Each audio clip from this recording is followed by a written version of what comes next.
എന്റെ കൃഷ്ണ, നീ ഇതാരെയാ നോക്കുന്നേ? നിന്നോട് ഞാൻ പറഞ്ഞിട്ടില്ലേ കൃഷ്ണ, എങ്ങനെയും എനിക്കൊരു ജോലി തെറ്റാക്കി തരാം.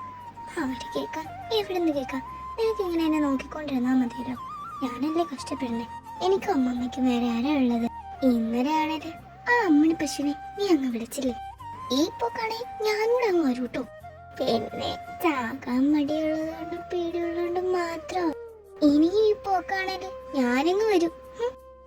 ഇങ്ങനെ പറഞ്ഞോടൊന്നൊക്കെ അറിയാം, എന്നാൽ എങ്ങനെ പറയാതിരിക്കാം? നാളെ തന്നെ ഞാൻ വീട്ടു ജോലിക്കാരിയാകാൻ പോവാ.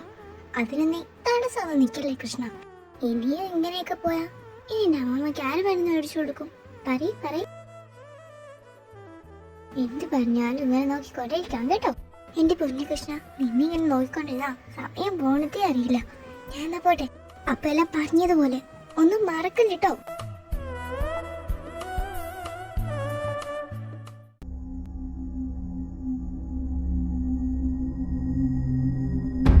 അപ്പൊ നിങ്ങൾ പറഞ്ഞു വരുന്നത് ഇതുവരെ കേട്ടോ ആ കേസ് തെളിഞ്ഞിട്ടില്ല?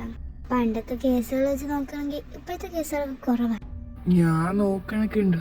എന്തോ ഉപയോഗം, ഒരു വട്ടം ജയിലിൽ കിടന്നതല്ലേ. പക്ഷേ പ്രതി നമുക്ക് അനുകൂലമല്ലായിരുന്നു. അതുകൊണ്ട് മാത്രം അവന് നിയമപരമായി പുറത്തിറക്കിയത്. ഇത്ര എവിഡൻസ് കിട്ടിയിട്ട് പോലും? എവിഡൻസ് കിട്ടി എന്നുള്ളത് ശരിയാ, പക്ഷേ അത് നമുക്ക് അനുകൂലമല്ലല്ലോ. ഇനി ഇതിങ്ങനെ തുടർന്നുകൊണ്ട് പോയാ ശരിയാവില്ല. എല്ലാവരുടെ കൂട്ടത്തോടെ ഡിസ്കഷൻ എടുത്താലും ശരിയാ. അവരുടെ ഡീറ്റെയിൽസ് എല്ലാം നല്ല പക്ക നോക്കിയിരിക്കണം. ഇത്രയും ചെയ്തവന് നമുക്ക് നേരെയും കരങ്ങൾ ഉയർത്താമല്ലോ. മാഡം പറയുന്നത് ശരിയൊക്കെ തന്നെയാണ്. എന്തായാലും ഓൾഡ് കേസ് ഒക്കെ എടുത്ത് ദിവസം നോക്കണം. അതിൽ നിന്ന് എന്തെങ്കിലും ഇനി കിട്ടിയാലേ ഉള്ളൂ.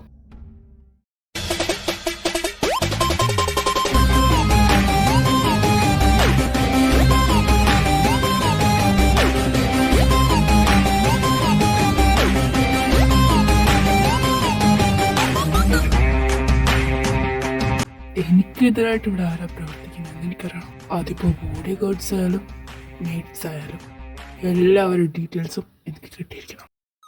മര്യാദയ്ക്ക് ഞാൻ കണ്ടുപിടിക്കുന്നതിന് മുമ്പേ എൻ്റെ അടുത്ത് വന്ന് പറഞ്ഞാൽ ഒരു പക്ഷെ ഞാൻ ചെയ്യുന്നതിൽ നിന്നൊരു ഇളവൊക്കെ തന്നിരിക്കും. അഥവാ ഞാനായിട്ട് കണ്ടുപിടിക്കുവാണേൽ പിന്നെ നടക്കുന്നതിന് എൻ്റെ അടുത്ത് പറഞ്ഞിട്ട് ഒരു യൂസും ഉണ്ടാവില്ല. നിങ്ങളല്ല എന്ന് നിങ്ങൾക്ക് വിശ്വാസം ഉണ്ടെങ്കിൽ okay, just leave it. Mike, താൻ എൻ്റെ കൂടെ ഒന്ന് വാ. Okay boss.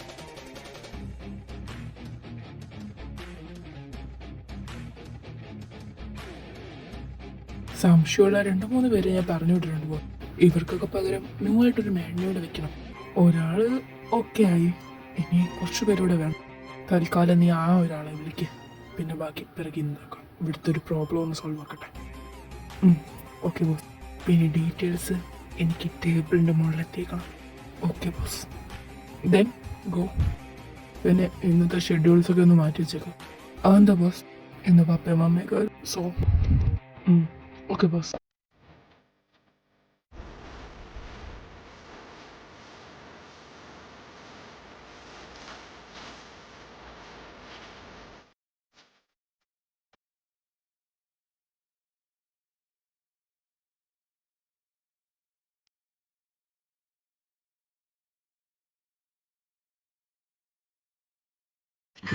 സമയം പോയി.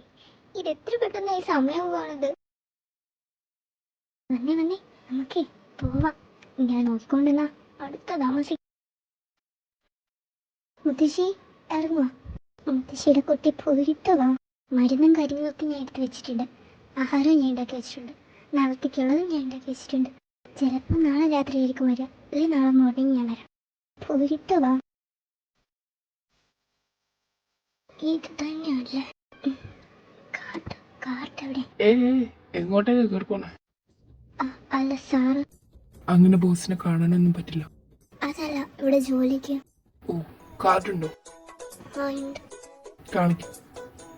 ഓക്കെ, നോക്കോ. എന്ത് ചാടിയത്? സെക്യൂരിറ്റീസ് തന്നെയല്ലേ? ഇത്ര ദൂരം വന്ന എന്നെ ഇങ്ങനെയൊക്കെയാണോ പരിഗണിക്കുക? എന്റെ കൃഷ്ണ. ആരാ? അത് മാഡം, ഞാനിവിടെ ജോലിക്ക്. കേറുവോ മോളെ? വരുണേ. എന്താ ഇതേ ഒരു കുട്ടി വന്നു. കുട്ടിയോ? അല്ല, ജോലിക്കെന്നാ പറഞ്ഞേ. ഓ മീഡോ. ആ അവരോട് കിച്ചണിലേക്ക് പോകാൻ പറ.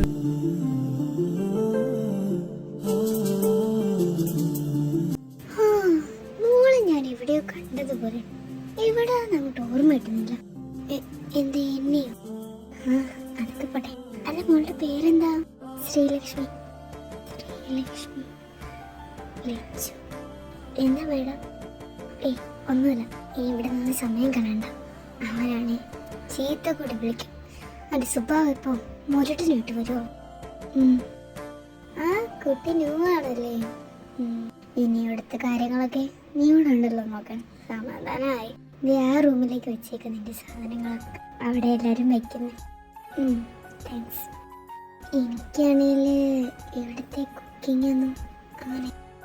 തനിക്ക് കുക്കിംഗ് അറിയാമല്ലോ. കുക്കിംഗ് അറിയാം.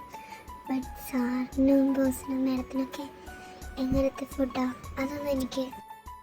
അതിനൊക്കെയല്ല നമ്മളിവിടെ നിൽക്കുന്നേ. പേടിക്കണ്ട, നമ്മളിവിടെ സഹായിക്കാം.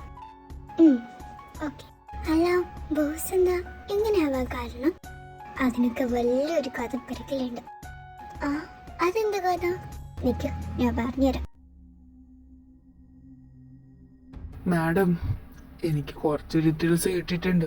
അവൻ ഈ മാഫിയ പദവി തെരഞ്ഞെടുക്കാനുള്ള റീസൺ വരെ കിട്ടിയിട്ടുണ്ട്. ആഹാ, പോരട്ടെ എന്നാ. വേറൊന്നുമല്ല, ലവ് ഫെയിലിയർ. അത് തന്നെയാ. അവനിക്ക് പ്രണയം ഉണ്ടായിരുന്നു, പിടിപ്പില്ലെന്നൊക്കെ പറഞ്ഞേ. അതിന്റെ കേസ് നമുക്ക് തന്നിട്ടുമില്ല. എങ്ങനെയാ? അവനൊരു പെൺകുട്ടിയെ ആത്മാർത്ഥമായി പ്രണയിച്ചു. അവളും അങ്ങനെയായിരുന്നു. കല്യാണത്തിന് മുമ്പ് അവൾ ഗർഭിണിയാണ്. അത്രയും സന്തോഷമായിട്ട് തന്നെ പോയി. ബട്ട് പെട്ടെന്നൊരു ദിവസം അവളെ കാണാതാവും. ഇവൻ എല്ലായിടത്തും അന്വേഷിച്ചു. അന്ന് ഈ മാഫിയ പണിയൊന്നും ഇല്ലാത്തതുകൊണ്ട് പെട്ടെന്നൊന്നും കണ്ടുപിടിക്കാൻ പറ്റിയില്ല. പിന്നെ 2-3 ആഴ്ചകൾ കടന്നു കഴിഞ്ഞതിന് ശേഷം ഒരു ഡെഡ് ബോഡി കിട്ടി. അതൊരു പുഴയുടെ അടുത്തുനിന്ന്. അതൊരു പ്രഗ്നന്റ് ലേഡീൻ്റെ തന്നെ ആയിരുന്നു. അപ്പോഴേ ഉറപ്പിച്ചു. അതോടുകൂടി അവന് കലി കയറി. പിന്നെ അവൻ അതിന്റെ പിറകിലായി. അങ്ങനെ ആയാണ് അവ ഒരു മാഫിയായി. ഇപ്പോഴും 2-3 പേര് മിസ്സിങ്ങാ. അതവൻ കണ്ടുപിടിക്കുന്നൊക്കെ പറയുന്നു. അവൻ കൊന്നതിനൊരു തെളിവുമില്ല. അതാണ്. ഇങ്ങനെയൊക്കെയാണ് കാര്യം. Yes ma'am. ഓക്കെ, ഇനി എന്തെങ്കിലും വിവരം കിട്ടുവാണെന്ന് ഒന്ന് പറയും. അപ്പൊ ഇതാണോ ബോസ് ഇങ്ങനെ ഇത്ര റൂഡാവാൻ കാരണം? ആണെന്നൊക്കെയാ പറയുന്നേ. അപ്പൊ ബോസ് യഥാർത്ഥത്തിലും ആൾക്കാരൊക്കെ കൊല്ലോ? കൊല്ലോ. പേടിക്കണ്ട, അവന്റെ കൂടെ നിന്ന് വിശ്വാസവഞ്ചന ചെയ്യുന്നവരെ മാത്രം. അങ്ങനെ ഞാൻ പേടിച്ചു പോയി. എന്തിന്? അല്ല, നീ എന്തിനാ ഈ ചെറുപ്രായത്തിൽ തന്നെ ഇങ്ങനത്തെ ജോലികളൊക്കെ? എന്റെ അമ്മാമ്മനെ നോക്കാൻ എനിക്ക് വേറെ ജോലിയൊന്നും കിട്ടിയില്ല. അതെന്താ, അമ്മാമ്മക്ക് എന്തെങ്കിലും? അമ്മാമ്മക്ക് ഇങ്ങനെ പറയത്തക്ക പ്രശ്നമൊന്നുമില്ല. കിടപ്പായപ്പോ എഴുന്നേക്കാനൊക്കെ ചെറിയ ബുദ്ധിമുട്ടുണ്ട്. അപ്പൊ ജോലിക്ക് അമ്മാമ്മക്ക് പോകാൻ പറ്റില്ലല്ലോ. എനിക്കാണെങ്കിൽ പഠിച്ചതിനടുത്തൊരു ജോലി കിട്ടിയിട്ടില്ല ഇതുവരെ. പഠിപ്പുണ്ടല്ലോ ഏത് ജോലിയും കിട്ടാറില്ലല്ലോ. കിട്ടും, പൈസ ഉള്ളവർക്ക് കിട്ടും. എന്നെ പോലുള്ള ഒരു വില്ലേജുകാരന് കിട്ടത്തില്ല. അങ്ങനെ. അല്ല, ബോസിന്റെ പാരന്റ്സ് ഇന്ന് പോകുന്നൊക്കെയാ പറയുന്നേ. അറിയില്ല. അപ്പൊ അവരോട് സ്ഥിരമായിട്ട് നിക്കാറില്ല? ഇല്ലല്ല, മോനിക്കിതല്ലേ പണി. അപ്പൊ എങ്ങനെ അവരോട് നിക്ക? അങ്ങനെ. നിങ്ങളുടെ അടുത്തൊക്കെ ബോസ് എങ്ങനെ പെരുമാറാ?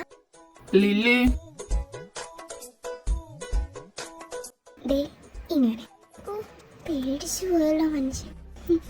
ഇത് കേട്ടപ്പോ നീ പേടിച്ചു. ഇനിയപ്പോ വഴക്ക് പറയുന്നൊക്കെ കേട്ടല്ലോ. ആന്നേ, ഇങ്ങനെയൊന്നും അല്ല ഇവരുടെ സ്വഭാവം. ചില സമയത്ത് തേക്കാത്ത മതിൽ പിടിച്ച് മുഖം പിടിച്ച് തേക്കാൻ തോന്നും.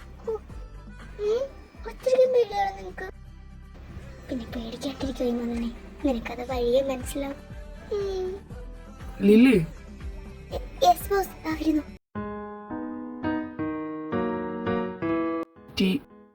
ഓക്കെ, ഇപ്പൊ കൊണ്ടുതരാം. നമ്മളൊന്ന് അങ്ങോട്ട് പോകും. ഫുഡ് കഴിച്ചിട്ട് പോയാൽ വരണേ. എന്തുവാ ഇത്? എന്താ അപ്പൊ ഫുഡ് വേണ്ടേ? അതല്ല, പിന്നെ നമ്മൾ വന്നത് നീ കണ്ടില്ലേ? നിനക്ക് ഇച്ചിരി നേരം ആ ഫോൺ താഴെ വെച്ചൂടെ? ഇച്ചിരി നേരം സംസാരിക്കടാ, എന്റെ മമ്മയും പപ്പയല്ലേ. ഓ അങ്ങനെ ആയിക്കോട്ടെ.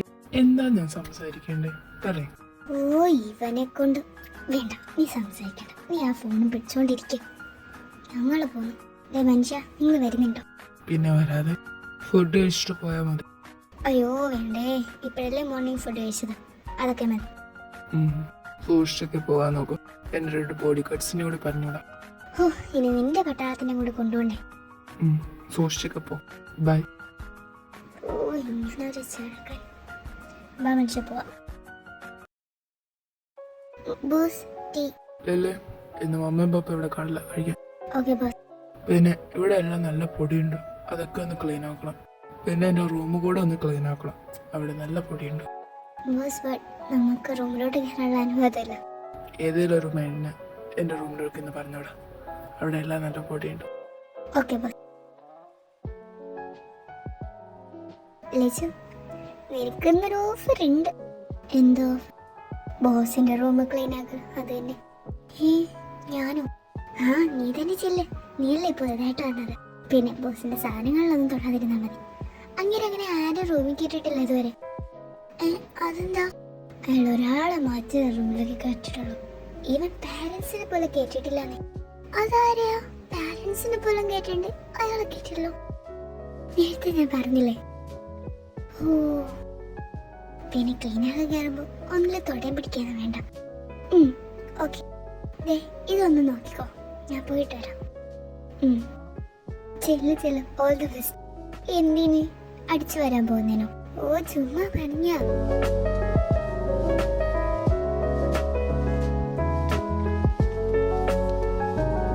ഇതെന്താ ഇരുട്ട് മുറിയോ? ഇവിടെ എന്താ വെട്ടം വെളിച്ചൊന്നും അങ്ങനെ എടുത്തില്ല. വേഗം അടിച്ചു വരിയിട്ട് പോവാൻ നോക്കാം, എല്ലാം എന്നെ വഴക്ക് പറയും. ഇതാണോ? കാണാൻ പറ്റുന്നില്ലല്ലോ, ഇതാരായിരിക്കും?